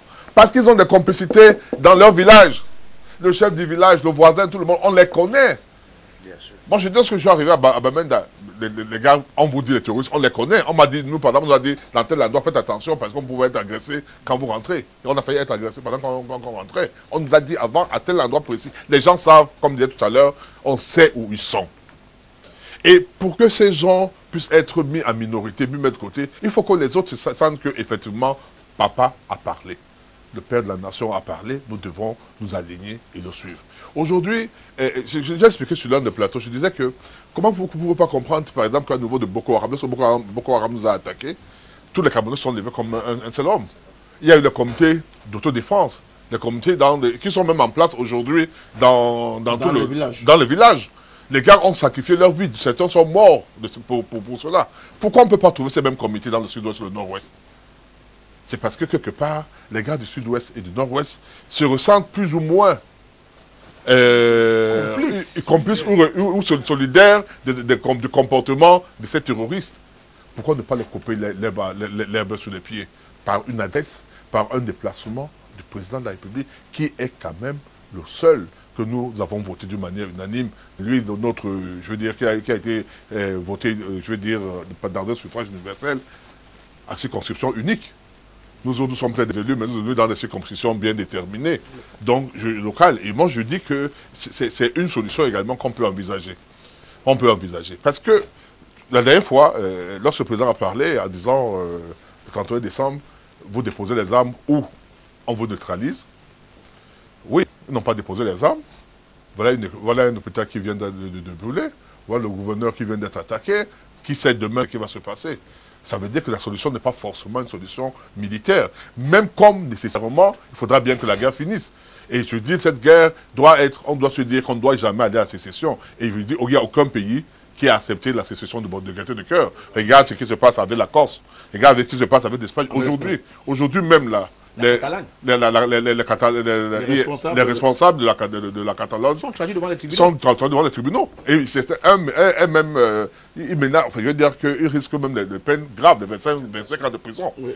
C'est-à-dire qu'on ne peut pas baisser les bras, mais n'empêche que même en Espagne, il y a des discussions. En France, il y a eu, avec la Corse, il y a eu des discussions, des négociations. En Colombie, avec les FARC, qui était quand même qui ont accepté de passer de la branche armée en parti politique. En parti politique, il y a eu des négociations. Donc je veux dire qu'il faut toujours, et on finira tôt ou tard par arriver à une négociation. Pourquoi ne pas le faire aujourd'hui et nous épargner des vies de nos frères? Alors, on en vient à cette All Anglophone Conference. Malheureusement, nous n'avons pas Will Smith sur ce plateau, mais nous nous ferons le bonheur d'évoquer la question au sortir de ce plateau. Vous avez pris part à certaines conférences de presse de la All Anglophone Conference, ici, qui avait été annoncée une première fois. Elle a avorté, on nous parlait comme raison, on donnait la raison, la tenue de la présidentielle. Ensuite, elle a été reportée à une autre date, qui a été annulée encore. D'une indiscrétion et dans une discussion avec Will Smith, il nous fait savoir que la All Conference ne peut pas se tenir tant que les concertations n'ont pas pu être menées avec tous les Camerounais, tant à l'interne qu'à l'extérieur, donc de la diaspora, et de tous les secteurs d'activité. Est-ce que vous partagez ce point de vue?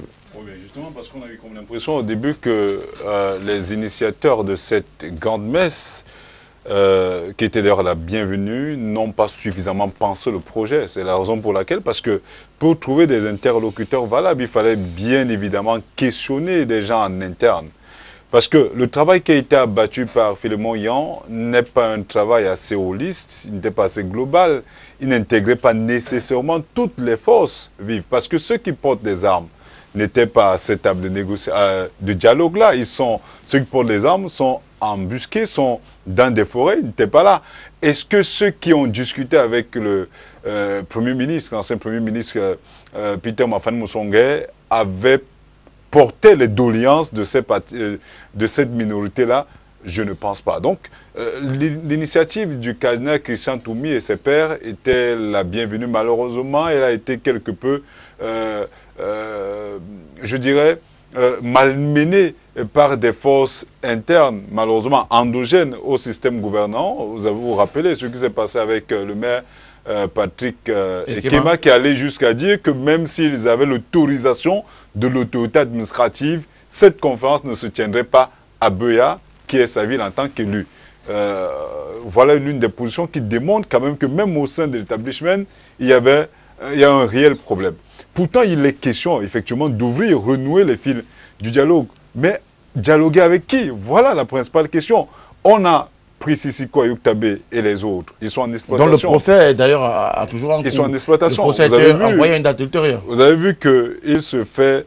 il refuse, il a décliné sa nationalité camerounaise pour prendre la nationalité ambazonienne. On ne sait déjà pas si l'État ambazonien existe. Donc voilà un autre problème. Il faudrait que l'on aille il a dit qu'il ne parle pas français. Et moi je continue à croire. Maître Bilega l'a souligné tout à l'heure, il est possible. L'ambazonien. L'ambazonien, c'est un patois.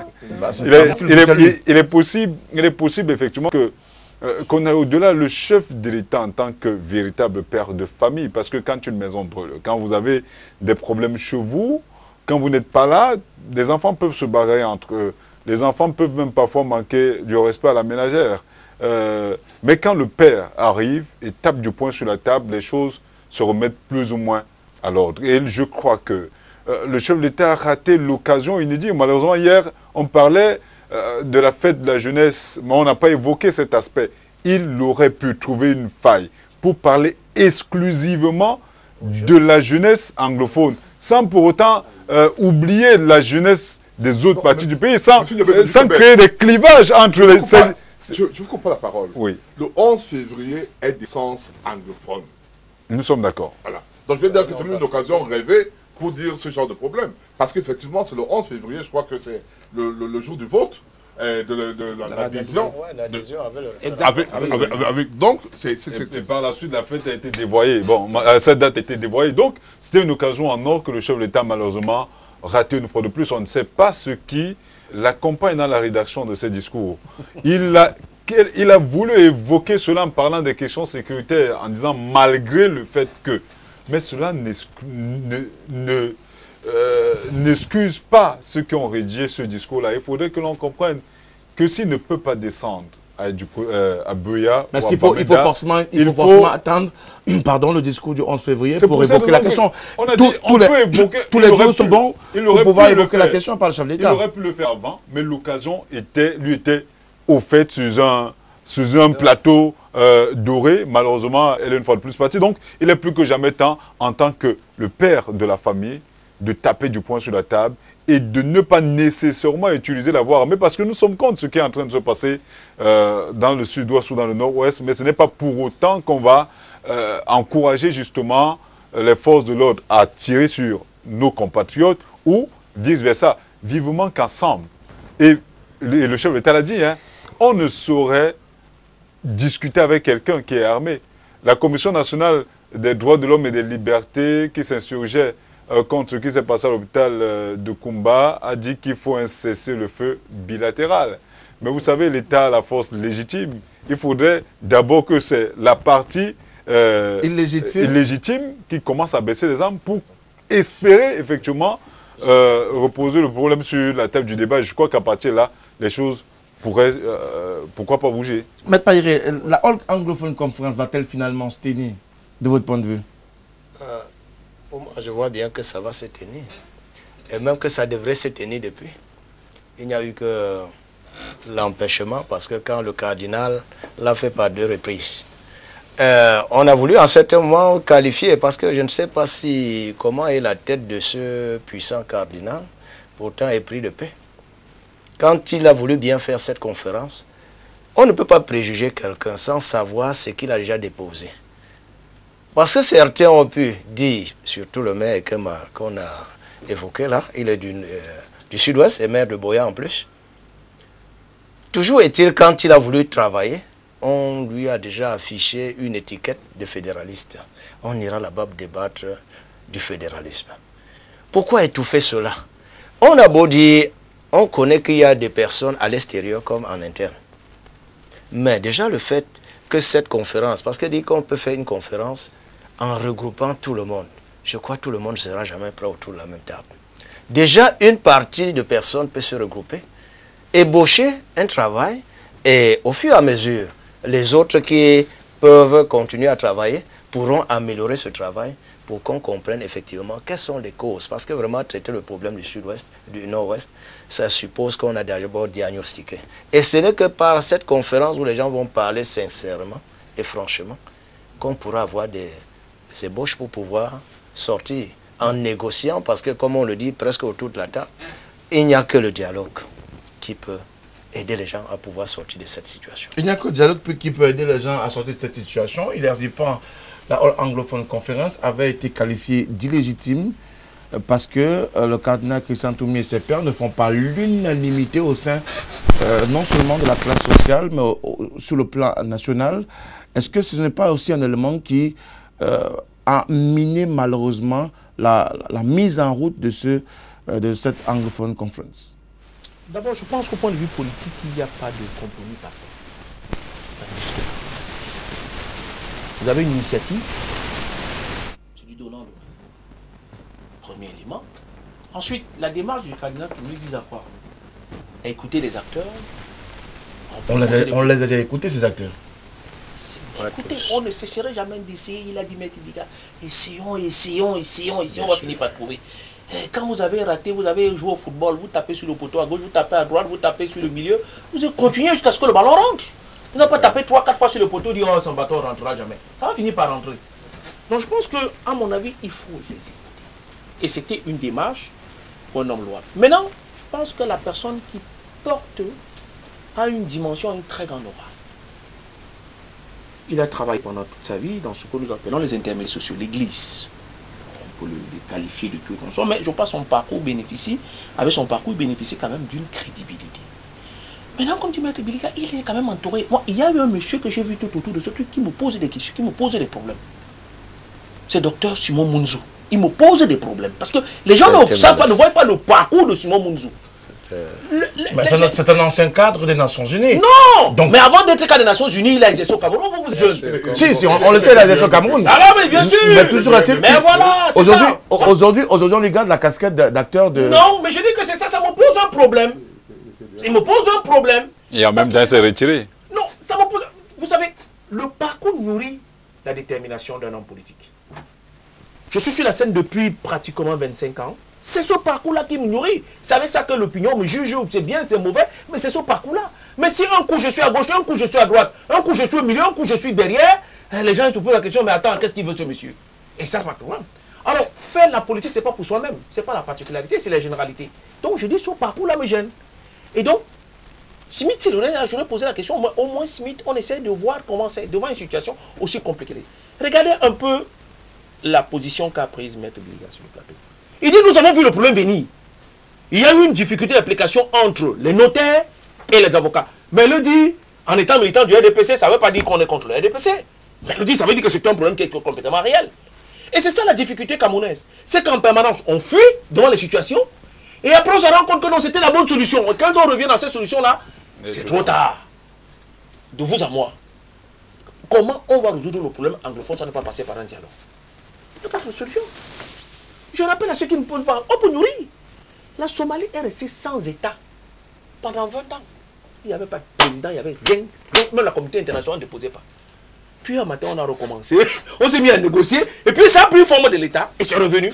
Donc, tant qu'il y a l'intérêt général, ça revient, voilà, ça revient. Tant qu'il y aura la forme de l'État, les gens... Mais le problème, c'est que dans les principes généraux de la pratique politique, chaque Camerounais est convaincu qu'il est un expert.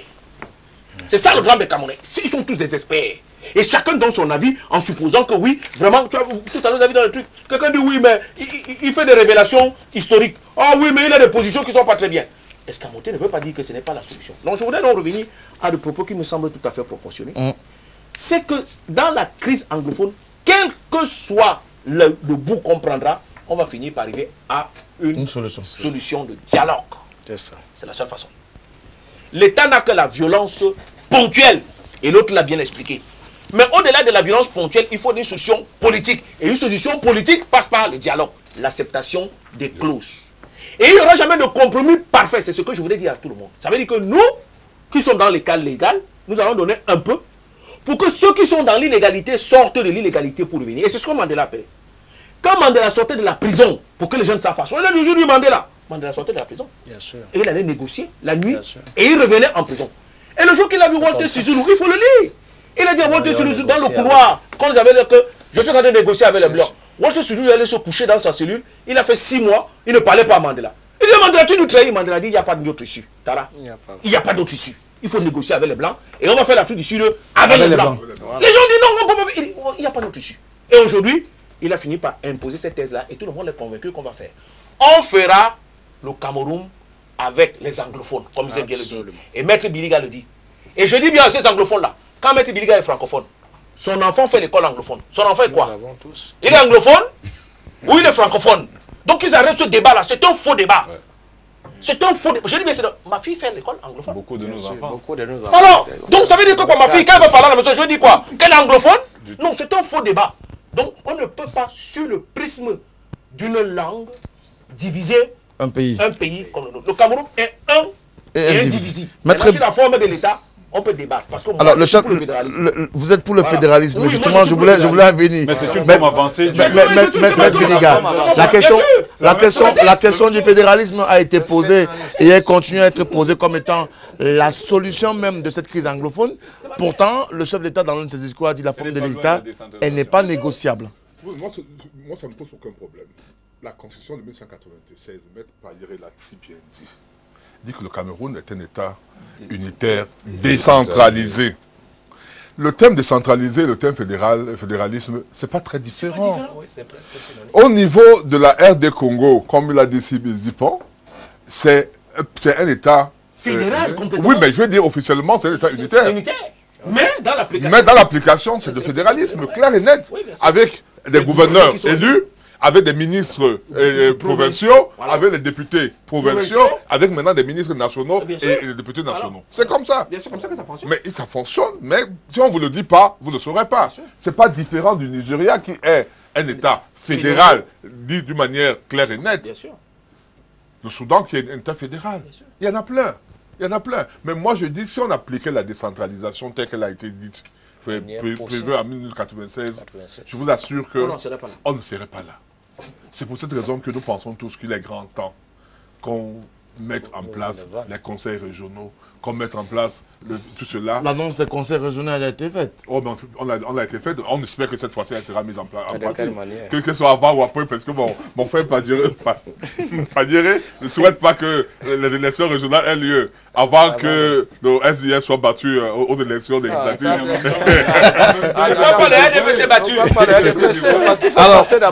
Permettez, avant de clôturer cette émission, de prendre ces nombreux SMS de nos téléspectateurs.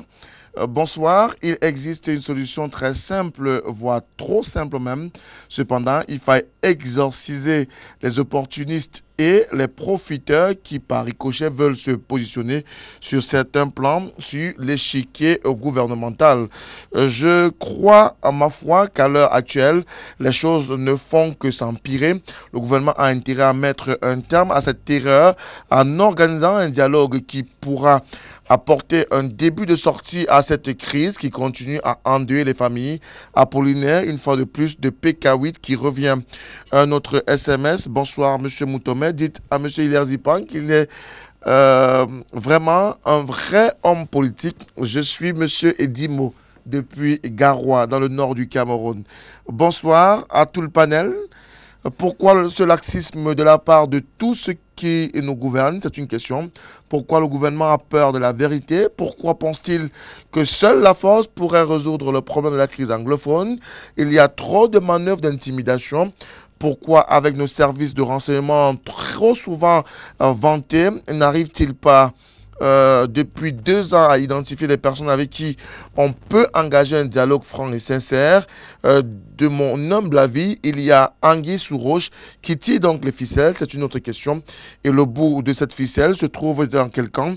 Seul M. Paul Biya est encore en mesure de résoudre ce problème. Le cardinal Christian Toumi peut-être également. C'est Robert Clovis de Mendong à Yaoundé. Il nous fait savoir qu'il est au quartier TKC à Yaoundé. Mettre en quarantaine est une erreur. 2 régions sans école. Vous connaissez ce que les activistes où les activités périscolaires peuvent induire, l'heure est grave et être au dialogue. Dialogue, encore dialogue. Même si le cardinal Christian Toumi est incompris, il semble s'y connaître. Donnons une chance à ce dialogue-là. C'est Stéphane, une fois de plus, de Bamenda qui est revenu. Bonsoir à vous sur le plateau. Moi, je pense qu'il est grand temps pour le gouvernement, ou que le gouvernement se réveille, libère tous les prisonniers politiques pour mieux réfléchir sur le problème de la crise anglophone, car il se passe beaucoup de choses au même moment et ces choses ne serviront à nulle autre personne. Bonne émission à vous, Ibrahim Pagna de Bafia, qui nous a envoyé ce SMS. Alors, notre ami du Canada revient et il nous dit, moi je dis qu'il n'y a plus de négociations à faire avec ces imbéciles. C'est son point de vue. Le chef d'État ne doit plus se déplacer et se déplacer, ou alors ce déplacement ne servirait pas à grand-chose parce que ces personnes ne réfléchissent pas. Ils préfèrent utiliser les hôpitaux comme bouclier pour davantage faire plus de mal que de bien à nos populations. Qu'attendent-ils véritablement et qu'est-ce qu'ils espèrent avec des scènes comme celle-là? C'est encore sa question. À tout le panel, pourquoi le président Paul Biya et ses ministres ont peur du dialogue? C'est Bertin de Bouddha qui envoie ce SMS. Je rappelle que cette partie du pays est également très souvent menacée par les rebelles sécessionnistes. Please tell Mr. Zipan that there were 3 options on that day of referendum and most of the people went to the post to vote. The third option was removed, independence and total autonomy. C'est pour M. Zipan. Alors, il y a encore de nombreux messages qui sont arrivés. Bonsoir à tout le panel. Pensez-vous sincèrement que la descente du président Paul Biya dans la zone anglophone soit la solution idéale à la crise? Pensez-vous qu'on doit continuer à parler et dialogue avec des gens qui tirent sur leurs frères, tuent leurs frères et qui détruisent les édifices publics et privés? Comment parler de dialogue quand ceux qui veulent et encouragent la guerre sont tapis dans le gouvernement? Russell de Douala à Village qui envoie ce SMS. Un autre SMS, bonsoir le panel. Le monsieur en blanc n'est ici vraiment, je ne comprends pas très bien le début de ce SMS, mais il pense que ceux qui sont dans le nord-ouest et le sud-ouest du Cameroun sont des véritables saisonniers. C'est la fin du SMS que j'ai pu comprendre. Il ne faut jamais falsifier le temps, chaque chose en son temps. Ça, c'est le temps de l'épreuve de force, que le gouvernement montre franchement ses muscles. Par après, bien plus tard, le dialogue sera plus sérieux. Christian à 100 Mélima qui nous a envoyé ce SMS. Nous avons encore près de 82 SMS non lus. Nous ne pourrons malheureusement pas arriver au terme de la lecture de tous les SMS. Je voudrais dire merci à ces nombreux Camerounais qui nous regardent tous les soirs à partir de 21h sur la télévision du Monde dans le cadre de Tout au clair. Tout au clair, c'est votre programme d'échange, de débat. Et nous voulons vous remercier pour vos nombreuses contributions, mais aussi pour vos questions qui sont pertinentes les unes des autres. Continuez à nous faire confiance. Nous nous efforcerons à vous apporter également des éléments de réponse avec très souvent nos panels sur le plateau. Thierry Niopé, merci encore d'être venu ce soir.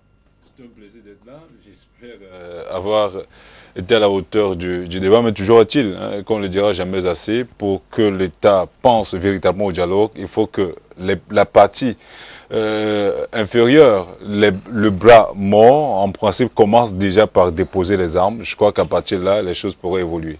Maître Pahiré, merci encore. Moi, je dis merci. J'aimerais bien être encore invité à cette épreuve. Votre invitation n'est pas rentrée dans les oreilles dessous. D'accord. Il a dit pas. Merci encore. Oui. On vous a fait courir sur la route. Oui, c'est vrai que je suis sorti d'une réunion à Kribi et je pense que dans les prochains jours, on va devoir s'exprimer dans le cadre des syndicats, des transporteurs, parce que nous sommes victimes de cette difficulté dans le Nord-Ouest. Pour ceux qui ne savent pas, la plupart des transports aujourd'hui sont escortés. Bien sûr. Et ce n'est pas la meilleure façon pour nous, pour les chauffeurs qui sont bien protégés. Ce n'est pas l'objet du débat. Mais je voudrais dire à l'entame que la République, c'est les règles. La République, c'est les institutions.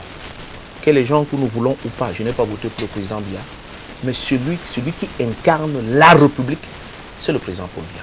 Et c'est la voie la plus autorisée. Que nous soyons d'accord ou pas. Donc, il lui revient à lui, qui est garant des biens et des personnes et de l'intégrité territoriale, de prendre ses responsabilités, toutes ses responsabilités, rien que ses responsabilités pour assurer notre sécurité. Merci à vous, Hilaire Zipar. Maître Biliga, merci encore. Oui, merci de m'avoir invité. Je voudrais quand même profiter de votre plateau pour dire que nous sommes un État de droit. Et lorsqu'on le dit, ça ne doit pas être simplement une proclamation, ça doit être dans les actes. Et je le dis parce que tout à l'heure, je l'ai dit, vous m'avez dit que ce n'est pas le sujet. Nous avons des confrères qui ont été arrêtés. Et il y a des personnes qui ont été arrêtées. Et on nous dit qu'ils n'ont pas accès aux avocats. Pour un État de droit, je trouve que c'est quelque chose de grave. Nous poserons la question. Le bâtonnier, Maître Yacounte Patié, a écrit, a sorti un communiqué dans lequel il dénonce cet État. Si nous sommes un État de droit, laissons la défense, privilégions les droits de la défense. Merci à vous, Maître Biliga, sur le plateau. Messieurs et dames, merci encore. Merci à l'ensemble de l'équipe technique qui s'est déployée. Une fois encore, dans le cadre de Tout au clair de ce soir, avec le même plaisir, je vous retrouve demain 21 h. Bonsoir.